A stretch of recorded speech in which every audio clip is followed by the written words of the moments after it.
And our team coverage continues now as a family deals with this unbelievable loss. Caitlin McCarthy live with that part of the story. Caitlin. Brian, this man's family is going through the unimaginable. George Jensen of Akron lost his life in the most devastating way. A shooter firing bullets as Jensen was driving towards Akron here on I-76. It happened during rush hour Wednesday evening. Norton police are still trying to figure out what led up to Jensen's death.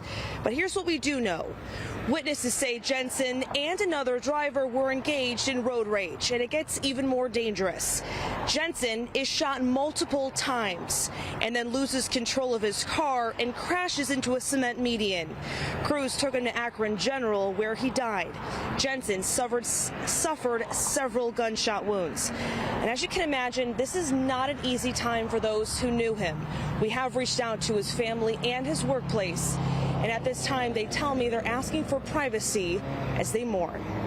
Reporting live in Norton, Caitlin McCarthy, 19 News.